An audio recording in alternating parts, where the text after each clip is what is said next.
സപ്തമശ്രീ തസ്കര ഈ ഓണത്തിന് കേരളം ഏറെ പ്രതീക്ഷയോടെ കാത്തിരുന്ന ചിത്രം. സിനിമയെക്കുറിച്ച് പറയുകയാണെങ്കിൽ പേര് സൂചിപ്പിക്കുന്ന പോലെ ഒരു മോഷണത്തിനായി ജയിലിൽ വെച്ച് പരിചയപ്പെടുന്ന അപരിചിതരായ 7 പേർ ഒന്നിക്കുന്നതാണ്. ആദ്യം മുതൽ തിയേറ്ററിലുണ്ടായിരുന്ന കരഘോഷവും ചിരിയും പടത്തിന്റെ ഉടനീളം തുടർന്നു.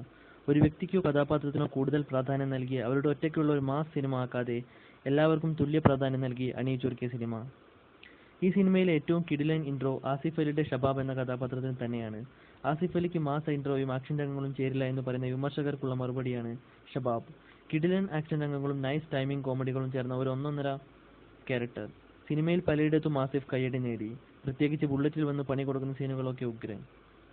ആരാധകർ ഒട്ടും പ്രതീക്ഷിക്കാത്ത ഒരു ഇൻട്രോ ആണ് പൃഥ്വിരാജ് അവതരിപ്പിച്ച കൃഷ്ണനുണ്ണിയുടെ ഇൻട്രോ.